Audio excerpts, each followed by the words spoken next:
From evil, vengeful spirits to giant walls that block travelers' paths, here are the top 5 scary creatures from Japanese folklore. Number 5 on this list is the Jorogumo. So before we get too deep into this entry, I want to start off by saying that I hate spiders. As a kid, they were my worst fear, and I just had like zero love for them at all. And that's what makes the Jorogumo especially terrifying to me. Jorogumo are terrifying demon creatures who resemble large, dangerous spiders. They have the ability to shapeshift though, and can sometimes appear as beautiful women. Gashadokuro says, translated to English, Jorogumo means woman spider. However, the kanji can also mean entangling bride or whore spider. They are cunning and appear as seductive young women. They feed on young men who fall for their tricks, trapping them in their webs and devouring them slowly. There are several stories based on the Jorogumo. In Tonogusa, a young warrior encounters a beautiful woman. Realizing she's a yokai, he strikes her with his sword and she flees to the attic. There, they find a dead spider about 30 centimeters long and surrounded by decaying bodies. In Izu, Joran Falls is home to a Jorogumo. The legend says a woodcutter encountered the spider when she tried to drag him behind the waterfall. He escaped, warning the village to stay away, but an outsider met the Jorogumo. Surprisingly, she let him live as long as he never spoke of it. Unfortunately, the man was the opposite of coy. The story diverges from there, but most virgins end with him entangled in spiderweb and wishing he'd kept his mouth shut. So not only am I not a fan of spiders, but I'm also a young man, literally the exact food that this beast is determined that they like. Also, how the heck am I supposed to know if this nice pretty lady just wants to go out for coffee with me or put me in her web and eat me? The legend is thought to make people question their choice in partners more, but if it's actually true, then be very careful of the Jorogumo. Number 4 on this list is the Nurikabe. Nurikabe is super interesting and very different from a lot of other entries that we have on this list. I suppose that's because, in all honesty, these Nurikabe are a bit more derpy than they are scary. However, if you underestimate them or don't treat them as a threat, then that's where you're going to run into problems. The name Nurikabe translates to plaster wall, and that's a very good description of what these creatures actually are. These creatures are said to manifest as a big wall that blocks the way of travelers, an invisible obstacle that will appear to foreigners and send them in weird directions. They're so tall that you can't climb over them, and you won't be able to go around them. You'll be forced to change your direction. This is the extent to what the Nurikabe will do. They aren't gonna hunt you down and kill you. They're not gonna cause natural disasters or curse you or anything like that. They'll just block your path. And even though this doesn't seem like a big deal, well, it kind of is. The amount of stories that people have had about getting dangerously lost out in the middle of nowhere due to these things is insane.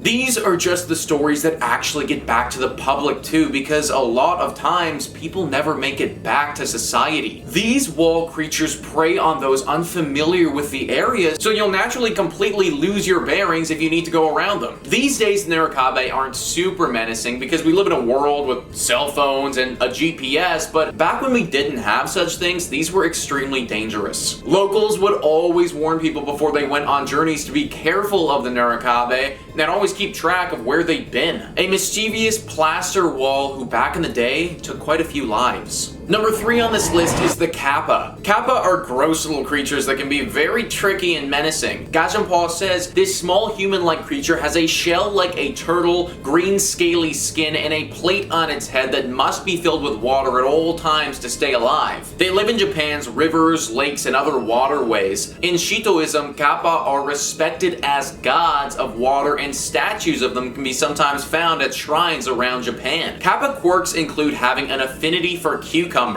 and never breaking a promise. In the urban legend version, a more menacing Kappa loves to pull lost children and animals into the water to drown and eat. They still like to eat cucumbers, but also raw human intestines. Cucumbers! Cool, love it. Human intestines, not so cool, don't love it. For any of our Pokemon fans out there, these little guys remind me a lot of the Pokemon Lombre, which would be really cute if they weren't trying to steal our children and animals and then also devour them. Now, it's unclear if these Kappa ever were humans at one point or if they're just a mythical animal. A lot of their characteristics are similar to humans, so it wouldn't surprise me if somehow these creatures evolved from humans or maybe devolved in this case. Either way, human demon or not, these beasts may look cute on the outside, but they're not to be trifled with. Keep your kids and your pets close if you intend to take a stroll by some Japanese rivers anytime soon. Number 2 on this list is the Onryo. Onryo are not the sort of spirits that you want to be bringing to some sort of social gathering. Not only because they are super dangerous and could literally kill you, but honestly, they're just a major buzzkill. The word Onryo translates to vengeful spirit or wrathful spirit, and in folklore and legend, that's pretty much exactly what they are. Vengeful spirits who have returned to the world of the living with the goal of causing harm to those who wronged them when they were living. These spirits have the power to manipulate things in our physical world, and I'm not just talking about opening a door or something small like that. They can fully change the weather and cause natural disasters to hit entire cities. This is extremely scary because if an entire city, let's say, wronged this spirit while they were alive, then they're going to exact their revenge on that entire city. Now, a lot of times these spirits are portrayed as women with jet black hair and a very pale and almost deathly complexion. It doesn't have to be women though. That's just simply how the media has shown them to be up until this point. A male Onryo could be just as likely if that spirit is holding on to some serious trauma from their life in the living. Usually people who have been murdered or had their entire lives ruined due to the selfishness of others will become Onryo. It's a lesson to all people that are living to be kind to those around you, not only just because that it's the right thing to do, but also because having an Onryo come after you isn't the best idea. And number 1 on this list is the Gashadokuro. So this mythical being is really not something that you'd want to run into. Gajin Paul writes, the poor unfortunate bones of those who've perished on the battlefield turn into the Gashadokuro. These yokai form in places where masses of normal skeletons lie, such as in villages after famine or disease has wiped out the population. Because they died without a proper burial or funeral rites, the souls and bones come together and create one giant skeleton 15 times the size of an average person. The skeleton specters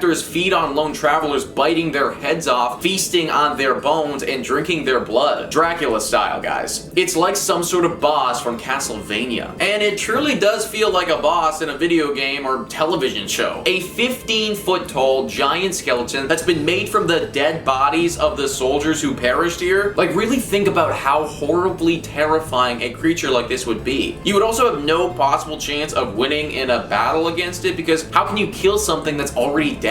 Yokai says the earliest record of a Gashadokuro goes back over 1,000 years to a bloody rebellion against the central government by a samurai named Tera no Masakado. His daughter Takayashi Hime was a famous sorceress. When Masako was eventually killed for his revolt, his daughter continued his cause. Using her black magic, she summoned a great skeleton from the bodies of dead soldiers to attack the city of Kyoto. If this beast of a creature can take on an entire city by itself, then I definitely don't want to be running into it by my lonesome. But there you have it, guys. That is our list of the top 5 scary creatures from Japanese folklore. Please comment down below what you thought about this list and some potentially other creepy Japanese folklore creatures that you guys know about. Also, please hit the like and subscribe button. Thank you so much for watching. I've been your host, Nicholas Blaylock, and I'll catch you next time.